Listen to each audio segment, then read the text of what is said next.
जय Hind friend, job search YouTube channel में आपका स्वागत है। आज इस वीडियो में हम बात करने वाले हैं हेडक्वार्टर नॉर्थर्न कमांड उधमपुर में स्किल टेस्ट के आपके एडमिट कार्ड आने स्टार्ट हो चुके हैं। फरवरी में आपके स्किल टेस्ट रहने वाले हैं सभी ट्रेड्स के, और सभी ट्रेड्स में आपसे स्किल टेस्ट में क्या करवाया जाएगा, उसके क्या मार्क्स होंगे, कंप्लीट जानकारी इस वीडियो में लेने वाले हैं। तो वीडियो को कंप्लीट देखें।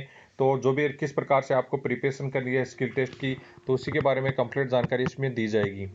वॉचमैन एंड चौकीदार सेम आपकी ड्यूटी रहती है। दोनों चौकीदार की इसमें पोस्ट आउट की गई थी, जिसमें चौकीदार के लिए ये मेन ड्यूटीज आपकी जो रहती हैं, चौकीदार और वॉचमैन की ड्यूटीज के बारे में आपसे पूछा जा सकता है कि क्या क्या ड्यूटीज आपकी रहती हैं। तो इस पर मैं वीडियो भी बना चुका हूँ चौकीदार पे, तो आप जाके वीडियो भी चेक कर सकते हैं। मेरे लिंक पे भी आपको यहाँ पे अपलोड कर दी जाएगी नीचे, इसके जो भी वीडियो के नीचे की आपके चौकीदार के वीडियो में क्या क्या आपसे पूछा जा सकता है। मेन काम इनका रहता है गेट पे ड्यूटी देना, मेन यही काम रहता है चौकीदारी करना।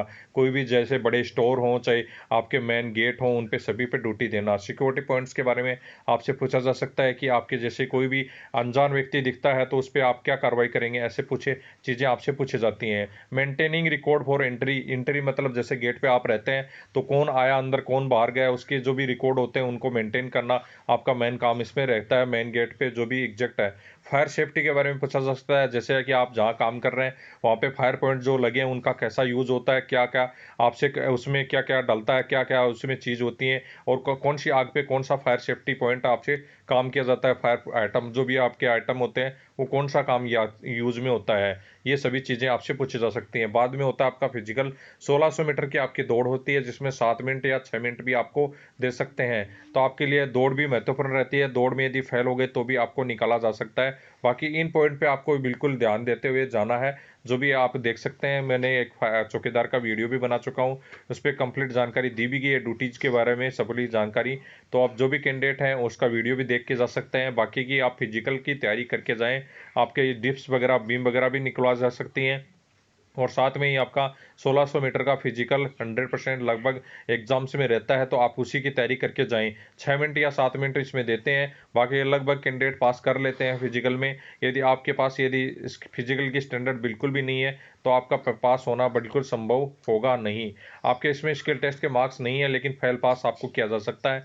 तो आप उसी हिसाब से तैयारी करके जाएं। बाकी की आपके जितने भी मार्क्स हैं एग्जाम में, उसी के आधार पर आपका सिलेक्शन होने वाला है। वार्ड सहायिका की सबसे ज़्यादा वैकेंसीज इसमें आपकी थी, जिसमें वार्ड सहायिका का काम महत्वपूर्ण रहता है, जो कि पेशेंट की केयर करना, पेशेंट का खाना पीना खिलाना, उसका बिस्तर तैयार करना, यही मेन काम उसका वार्ड सहायिका का रहता है। तो इससे संबंधित ही क्वेश्चंस आपसे पूछे जाते हैं कि वार्ड सहायिका में जैसे कि आपको कोई पेशेंट को हाथ चोट लगी है, उसको खाना कैसे खिलाएंगे, उसकी केयर कैसे करेंगे। उसके बाद में जो कि आपका बिस्तर तैयार करना बिल्कुल सीख लेंगे। सभी जो भी एग्ज़ाम हुई हैं, जो भी स्किल टेस्ट हुए हैं, सभी में जो भी आपका बिस्तर ज़रूर तैयार करवाया गया है। बिस्तर तैयार करने का वीडियो भी आप यूट्यूब पे चेक कर सकते हैं कि मरीज़ का बिस्तर कैसे तैयार किया जाता है। जैसे कि बेडशीट लगेगी, गद्दा लगेगा, उस पर कौन सा कॉलिन लगेगा और तकिया लगेगा, ये सभी चीज़ें बिल्कुल आपको प्रॉपर आनी चाहिए। वार्ड सहायिका में आपका बिस्तर ज़रूर लगवाया जाएगा स्किल टेस्ट में। तो बिस्तर कैसे लगाया जाता है मरीज का, उसके लिए प्रॉपर तैयार करके जाएं। आपको प्रॉपर टाइम दिया जाएगा, उस प्रॉपर टाइम में आपको बिस्तर तैयार करना होगा।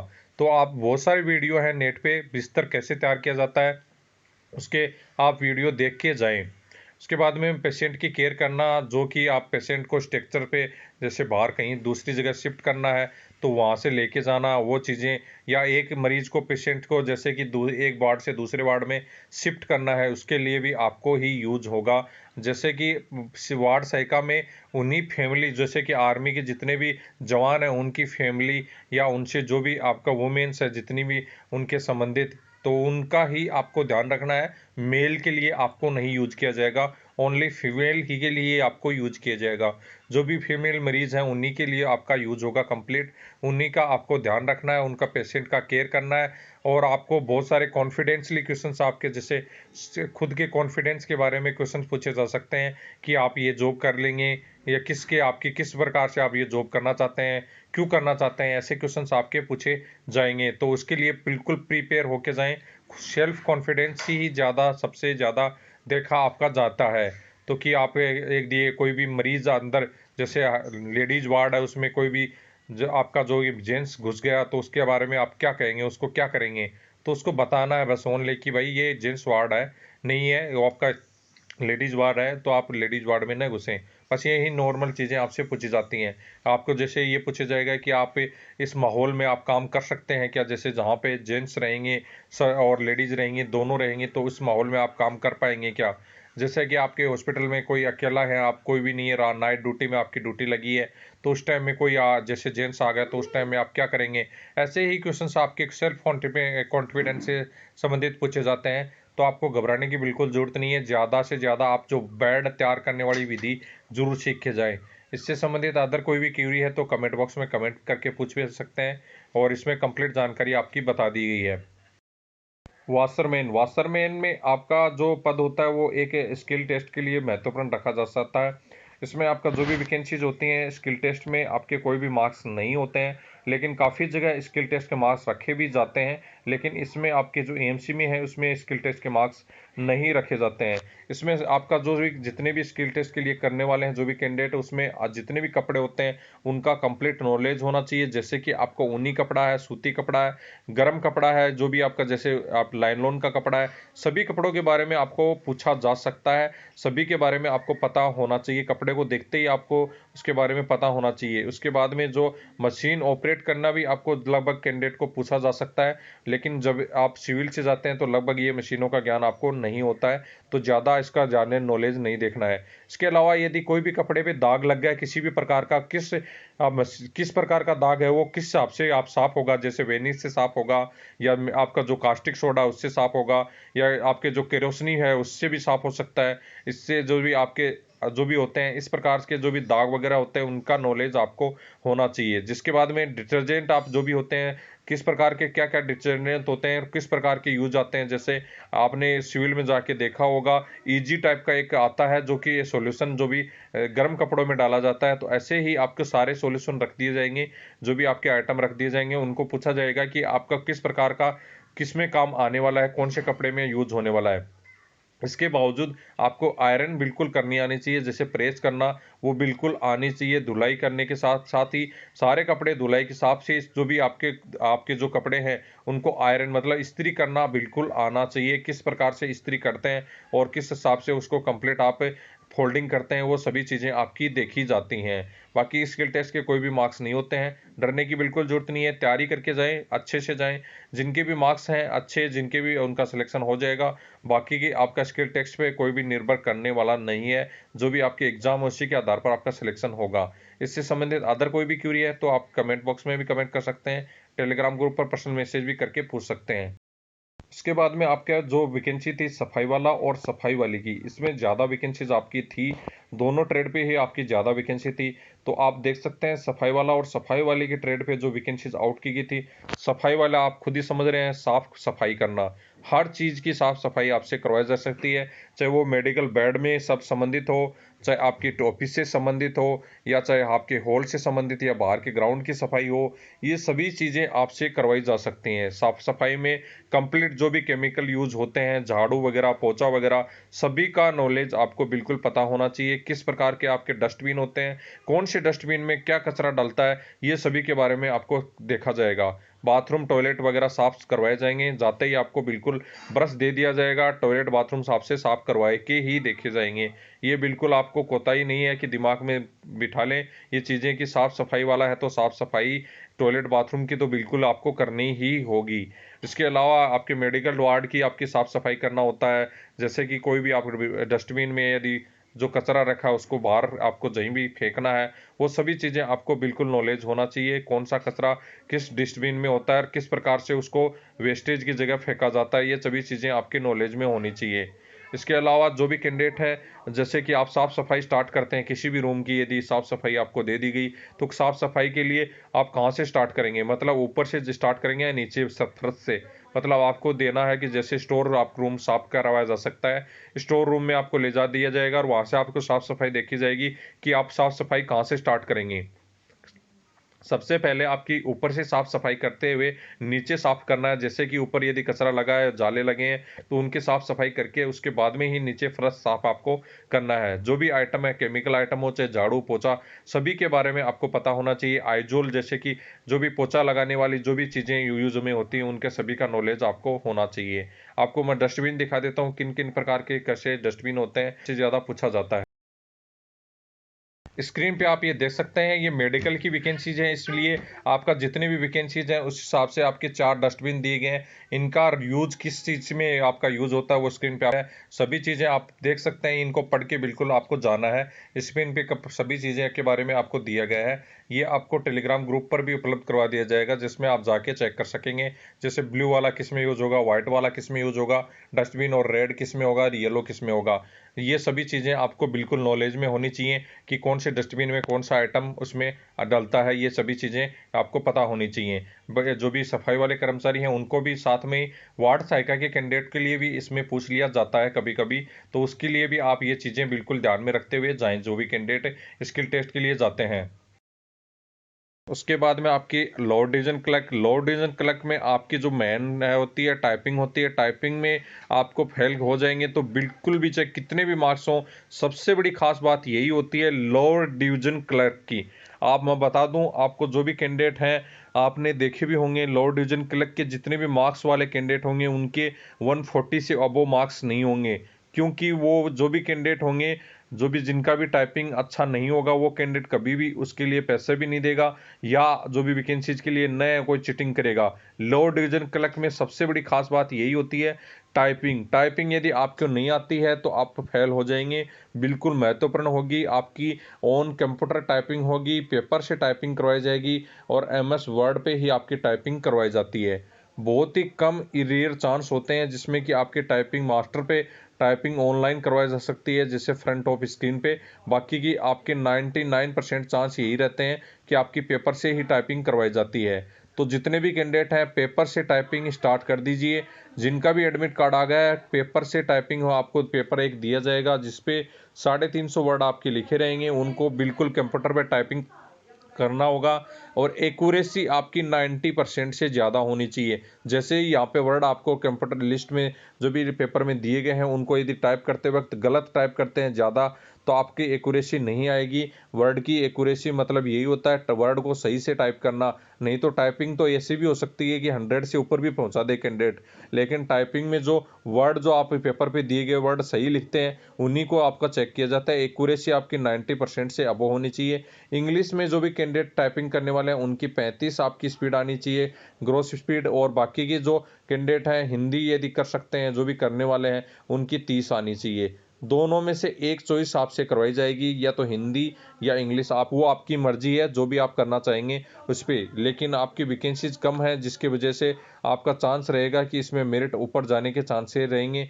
लेकिन आपको मैं बता दूं कि जो भी कैंडिडेट टाइपिंग कर लेगा उसके चांस आपके 90% से ज़्यादा हो जाएंगे ज्वाइनिंग करने के। बहुत ही कम कैंडिडेट ऐसे होते हैं जो टाइपिंग कर पाते हैं। पेपर से तो बिल्कुल भी टाइपिंग कैंडिडेट नहीं कर पाते, क्योंकि पेपर की जो सेटिंग है, जो अलाइनमेंट है, वो आप नहीं कर पाएंगे। और ये आप पेपर से बैठ के आप जो यहाँ पे सामने बोर्ड पे रखेंगे तो उसके बाद में भी आप टाइपिंग करने में प्रॉब्लम होती है। तो ये कैंडिडेट के लिए बिल्कुल ही महत्वपूर्ण है, टाइपिंग जरूर तैयार करके जाएं। इसकी पूरी कंप्लीट जानकारी की आपको पता चल गई है। इसके अलावा अदर कोई भी आपकी क्यूरी है तो आप पर्सनल मैसेज भी मुझे कर सकते हैं। ट्रेडमैन की वैकेंसीज में आपका जो स्किल टेस्ट होता है उसमें आपका फिजिकल भी रहता है, लोडिंग अनलोडिंग भी करवा सकते हैं, क्लीनिंग भी, शिफ्टिंग भी, ये सभी चीज़ें आपसे करवाई जा सकती हैं। तो आप उसी की तरह हिसाब से प्रिपेयर होके जाएं। ट्रेडमैन ये वैकेंसीज में आप इसलिए रखा जाता है जो कि आपके स्टोर डिपो में आपका जो भी सामान आता है मेडिकल डिपार्टमेंट का, उसका सारे बॉक्स वगैरह आपसे शिफ्टिंग करवाना, लोडिंग अनलोडिंग करवाना। आपका फिजिकल टेस्ट में आपका बोरा लेके आपको भागना पड़ेगा, जिसमें 63 kg का भी आपको दिया जा सकता है, या 50 kg का भी बोरा आपको लेके 100 मीटर या 200 मीटर आपको लेके भागना पड़ता है। लोडिंग अनलोडिंग भी आपकी करवाई जा सकती है, क्लीनिंग भी आपकी स्टोर वगैरह की करवाई जा सकती है, शिफ्टिंग सामान आपको करवाया जा सकता है। फिजिकल स्टैंडर्ड में भी आपका यही चीज़ें करवाई जाएंगी। हाइट वगैरह का कोई भी आपका इसमें प्रॉब्लम नहीं है, हाइट वगैरह कितनी भी आपकी चल सकती है, और चेस्ट वगैरह भी आपका इसमें नहीं होता है। ओनली जो आपका होता है रनिंग होता है, रनिंग में आपका 1600 मीटर की दौड़ भी आपसे करवाई जा सकती है। बाकी की आपके बोरा लेके भागना बड़ा महत्वपूर्ण रहता है वो आपसे ज़रूर करवाया जाता है। जैसे आपको कोई भी सामान लेके आपको जाना होगा तो इसी वजह से आपको बोरा लेके 50 केजी का आपको लेके भागना पड़ता है। इसी वजह से आपको लोडिंग अनलोडिंग ट्रेडमैन में आपके जो स्किल टेस्ट है उसके कोई भी मार्क्स नहीं होते हैं। आपको डरने की बिल्कुल ज़रूरत नहीं है। आपको जैसे भी जो भी काम दिया जाता है ज़रूर करके आएँ। यदि आप ये हो सकता है कि आप रनिंग में फ़ेल हो जाएँ तो आपको फ़ेल भी किया जा सकता है। तो रनिंग में बिल्कुल प्रॉपर ध्यान रखें। अपने घर पे ही आप यदि आपका एडमिट कार्ड आ चुका है तो आपकी रनिंग की तैयारी स्टार्ट कर दें हल्की-फुल्की। बाकी आप बोझा उठाना ज़रूर तैयार कर दें। बोझा 50 केजी 60 केजी आपसे उठा के भागना पड़ सकता है, ये 100% कन्फर्म है। तो ये चीज़ को बिल्कुल आप तैयार कर लें। बाकी की आपका इसका मार्क्स आपका कोई भी नहीं होगा। रनिंग वगैरह में या बोझा उठाने में आप फेल होते हैं तो भी आपको फेल किया जा सकता है। जिनके भी आप मार्क्स प्राप्त हो रहे हैं और कितने मार्क्स पे आपका एडमिट कार्ड आया, एक बार इसमें आपका जो भी ट्रेडमैन के कैंडिडेट है कमेंट बॉक्स में ज़रूर कमेंट करें। उसके बाद में आपकी पोस्ट है एमटीएस मैसेंजर। मैसेंजर की पोस्ट का बहुत ही शानदार काम रहता है। ऑफिशियल पूरा वर्क रहता है। एज ए सिविल पोस्टमैन जो काम करता है उसी प्रकार आपका जो पोस्टमैन की तरह ही आपका जो मैसेंजर का काम होता है। एक से दूसरी जो ऑफिसें होती हैं, आपको एक ऑफिस से दूसरी ऑफिस तक किसी भी डॉक्यूमेंट को पहुंचाना, ऑफिस की साफ सफाई रखना। उसके बाद में जो भी आप देख सकते हैं आपके जो भी रजिस्टर वगैरह होंगे, जो भी वहाँ पे होंगे, जो भी किसी प्रकार के जो मेंटेन करने के लिए रखे जाएंगे उनको मेंटेन करना, ये सभी चीज़ें आपकी होती हैं। जैसे जिस प्रकार से सिविल पोस्टमैन एक प्रकार से जो डाक लेके आता है फिर आपको बांटता है, उसी प्रकार ये रहता है कि जैसे एक ऑफिस से दूसरी ऑफिस से जो भी आपके लेटर वगैरह आएंगे, जब भी आपकी डाक आएगी उसको लेकर आना और उसके जो भी प्रॉपर एंट्री करके उन पे जो भी साइन सिग्नेचर करके और सभी एंट्री करके जो भी कंसर्न सेक्शन होगा उसमें आपको देना होगा। तो यही आपका मुख्य कारण रहता है। स्किल टेस्ट में आप क्या करवाया जा सकता है, स्किल टेस्ट में आपका एसए वगैरह भी आपसे लिखवाया जा सकता है। खुद की बारे में आपसे पूछा भी जा सकता है। एसए वगैरह में आपका इंग्लिश में भी लिखवाया जा सकता है क्योंकि इंग्लिश इसमें सबसे महत्वपूर्ण रहती है। यदि इंग्लिश आपको नहीं आती है इसमें तो बहुत ही मुश्किल हो जाता है, क्योंकि यदि आपको पढ़ना नहीं आता है तो आप क्या लेटर को देंगे किसी को। जैसे आपका जो पोस्टमैन है उसमें यदि पोस्टमैन को यदि उसका नाम जो लेटर पे लिखा हुआ नाम किसको पढ़ना नहीं आएगा तो क्या उसको किसी को दे देगा। उसी प्रकार यही रहता है कि यदि इंग्लिश है इसमें आपको प्रॉपर आनी चाहिए। आपसे पढ़वा के भी देखी जा सकती है, रीडिंग करवाई जा सकती है इंग्लिश। तो इसके लिए प्रॉपर तैयार होके जाएं। मैसेंजर एज ए पुलिस जो भी सिविल आपका जो पोस्टमैन होता है उसी प्रकार आपका कंप्लीट काम करता है। इसके अलावा मैसेंजर का लेटर के अलावा टेलीफोनिक भी काम होता है। जैसे कि आपका कोई भी एक मैसेज को दूसरी जगह फॉरवर्ड करना होता है तो आप टेलीफोनिक पे आप जैसे किस प्रकार से किसी को मैसेज देंगे वो भी आपसे देखा जा सकता है। मतलब सामने से आपको कॉल किया जाएगा, आपको अटेंड करना है। कॉल अटेंड करने के बाद में आप क्या जो सवाल जवाब पूछे जाएंगे उनके बारे में आपको कंप्लीट नॉलेज होना चाहिए। ये भी आपसे करवाया जा सकता है। तो टेलीफोनिक आपको इंग्लिश में भी कुछ वर्ड आपको याद करने होंगे। जैसे किसी प्रकार के वर्ड आपको यदि नहीं आते हैं, नॉर्मल बेसिक वर्ड किसी भी चीज़ के, तो भी आपको यह चीज़ें आपसे महत्वपूर्ण रखती हैं। यदि आपको स्किल टेस्ट के इसके मार्क्स नहीं होते हैं लेकिन जो भी चीज़ होती हैं सारी महत्वपूर्ण ही करवाई जाती हैं स्किल टेस्ट में। आपका जो सिलेक्शन होगा फाइनल सेक्शन आपके मैसेंजर में आपके जो मार्क्स प्राप्त किए हैं, जो भी आपके किसी भी एग्जाम में जो भी, उसी हिसाब से आपका सिलेक्शन होने वाला है। आपको ज़्यादा डरने की जरूरत नहीं है। जो भी क्वेश्चन पूछे जाएं उनका सही से जवाब देने की कोशिश करना है। जो भी आपकी तैयारी है वो आपकी प्रॉपर तैयारी करके जाएं। रीडिंग जरूर आनी चाहिए इंग्लिश में आपको। ये जैसे ही पेपर पे आपको पढ़वाया जाता है तो आपको रीडिंग जरूर करनी आनी चाहिए। आपको एसए वगैरह भी लिखवाया जा सकता है, ये एक ऑप्शनल है।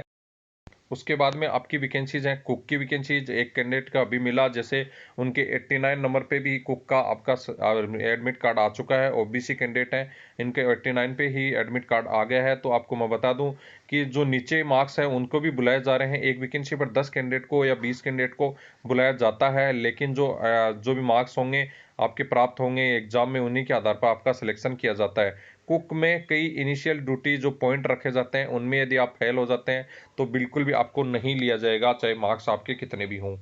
तो आपको कुक में जितने भी हैं उस चीज़ को बिल्कुल ध्यान में रखते हुए जाना है। काफ़ी कैंडिडेट मेरे कॉल करके भी पूछ रहे थे कि सर मुझे 89 मार्क्स हैं तो मैं जाऊं कि नहीं जाऊं स्किल टेस्ट। स्किल टेस्ट में ज़रूर जाएं। कुक में आपको कुकिंग में जैसे आपको बिल्कुल भी नहीं आता है, आपको फूड बनाना खाना बनाना, तो बिल्कुल आपको निकाला जा सकता है। इसमें आपका महत्वपूर्ण रहता है सभी चीज़ों के बारे में। जैसे आपके बर्तन, इसके बारे में नॉलेज होना चाहिए, कौन से बर्तन कहाँ यूज होता है। उसके बाद में आपके जो में मसाले लगे हैं होते हैं, मसालों का कंप्लीट नॉलेज होना चाहिए। मसाला दानी में जो भी आपके मसाले रखे होंगे उनका कंप्लीट नाम आपको आना चाहिए। दाल सभी जो भी होती हैं उनके सभी के नाम आने चाहिए। कौन सी दाल किस हिसाब से बनती है उसका भी नॉलेज आपको होना चाहिए। जिसमें चपाती बनाना, सब्जी बनाना, दाल चावल ये बनाना बिल्कुल महत्वपूर्ण है। ये सभी चीज़ें जो बिल्कुल आपसे करवाई ही जाती हैं। उसके बाद में सलाद काटना आपको आना चाहिए, किस प्रकार से किस शेप में आप सलाद काटते हैं, किस शेप में सब्जी काटते हैं, इसका सभी कंप्लीट नॉलेज होना चाहिए। कौन सा मसाला कौन सी सब्जी में डाला जाता है और कौन सा आपको यूज होता है, ये सभी चीज़ें आपको नॉलेज होना चाहिए। और जो भी आपके नॉर्मल चीज़ें जैसे आपके बर्तन है उनका योग आपका उपयोग तो बिल्कुल भी आना ही चाहिए कि कौन सा बर्तन किस चीज़ में उपयोग होने वाला है। उसके बाद में आपके खुद के बारे में भी चीज़ें आपको देखी जाएंगी, जैसे कि आपके नाखून बिल्कुल साफ कटे हुए होने चाहिए। जो भी हाथ हैं वो बिल्कुल गंदे नहीं होने चाहिए, साफ़ सुथरे ना आपके हाथ होने चाहिए। इनका सभी कुछ का आपको ध्यान में रखना है। बाकी कि आप साथ में हो सकता है अप्रण मतलब आगे का कपड़ा लगाने के लिए कुकिंग के टाइम में जो लगता है वो भी साथ में लेके जा सकते हैं। कुकिंग करते वक्त ये आप लगा के ही कुकिंग करें, जिससे आपको बेटर दिखेंगे और वहाँ पे आपके जो पॉइंट होंगे वो बढ़ेंगे इससे। तो ये चीज़ें सभी आप साथ में पर लेके जा सकते हैं, जैसे ग्लव्स हैं, हाथ के ग्लव्स हैं नॉर्मल, आपका सर के ऊपर ओढ़ने वाला है, ये चीज़ें आप नॉर्मल लेके जा सकते हैं अपने साथ, जो भी आप वहाँ पे कुकिंग के टाइम में यूज कर सकते हैं। तो इससे आपको प्रभाव पड़ता है कि आपका कितनी आप साफ सफाई रखते हैं। उसके बाद में कंप्लीट नॉलेज हाइजेनिक चीज़ें मतलब जैसे कि आपको जो भी है खाना बनाने के बाद में साफ़ सफाई का ध्यान भी आपको कंप्लीट पता होना चाहिए, किस साफ प्रकार की साफ़ सफाई आपको करनी है। जैसे आपसे खाना बनवाया गया उसके बाद में यदि आप सारे बर्तन या जो भी चीज़ें हैं बिल्कुल वहीं छोड़ दी, बिल्कुल साफ़ सफाई नहीं की, तो ये भी चीज़ अक्सर नोट करता है कि आप किस प्रकार से आप साफ़ सफाई का ज्ञान रखते हैं। तो ये चीज़ें बिल्कुल आपको आनी चाहिए। आमलेट वगैरह बनानी नॉर्मल जैसे आपसे बनवा सकते हैं, अंडा कड़ी वगैरह बनवा सकते हैं। यदि आपको बनाने भी नहीं आती है तो उनको कम से कम विधि तो आपको बिल्कुल पता आनी चाहिए, वेज नॉन वेज दोनों खाने की। इसके अलावा यदि किसी भी कैंडिडेट की अदर कोई क्यूरी है तो कमेंट बॉक्स में कमेंट करें या टेलीग्राम के ऊपर आप पर्सनल मैसेज भी कर सकते हैं। उसके बाद में आपकी बार्बर की वैकेंसीज है, तो बार्बर में भी आपका स्किल महत्वपूर्ण रहता है, लेकिन आपके कोई भी मार्क्स उसमें नहीं रहते हैं। जो भी एग्ज़ाम में आपने किया है उसी के आधार पर आपका सिलेक्शन होता है, लेकिन आपको फेल पास इसमें किया जा सकता है, फेल भी किया जा सकता है या इसमें आप पास होंगे। पास में इसमें देख सकते हैं बार्बर में सबसे महत्वपूर्ण रहता है जैसे कि शेविंग कंप्लीट, आपको कटिंग का नॉलेज आपको बिल्कुल होना ही चाहिए। ये दोनों चीज़ें तो महत्वपूर्ण ही हैं बार्बर में। जो भी आप यदि खुद भी कटवाते हैं तो आपको खुद को भी पता है कि बार्बर में कौन सी चीज़ महत्वपूर्ण रहती हैं। औजार के नेम सभी कंप्लीट होने चाहिए। शेविंग कटिंग से संबंधित जितने भी होने वाले आइटम यूज जैसे शेविंग क्रीम है, कौन से एक आइटम किस किसी में यूज में आते हैं, वो सभी चीज़ें आपको पता होनी चाहिए। शेविंग के टाइम में कौन सी चीज़ें यूज करनी है, जो भी आपके कपड़े अपरन वगैरह आपको पहनना है वो आपके साथ लेके जा सकते हैं। जैसे कटिंग करते वक्त आप जो आपके खुद के सेल्फ को भी पहनना है और साथ दूसरे को भी पहनाना है, वो दोनों चीज़ें आपको बिल्कुल पता होनी चाहिए। अप्रन आपको खुद को पहन के ही, जैसे आगे का कपड़ा जो सामने लगाया जाता है वो कपड़ा आप स्क्रीन पे देख सकते हैं, इनमें लगा रखा है कैंडिडेट, जिसमें स्क्रीन में भी आपको दिखाई दे रहा है, ये कपड़ा आपको साथ में लेके जा सकते हैं। अपने औजार जो भी मशीन वगैरह है वो भी साथ में लेके जा सकते हैं आप। या तो आप खुद का यूज कर सकते हैं या आपका वहाँ का आइटम दिया जाएगा वो भी आप यूज कर सकते हैं। कैंची कितनी प्रकार की होती हैं ये सभी आपको ज्ञान होना चाहिए। मशीन भी आपकी अलग अलग टाइप यूज़ होती है, जिसमें क्लिप लगती है। आपका zero cutting, 2 number cutting, 3 number cutting, ये सभी कटिंग के बारे में आपको पता होना चाहिए, उनके बारे में कंप्लीट नॉलेज आपको होना चाहिए।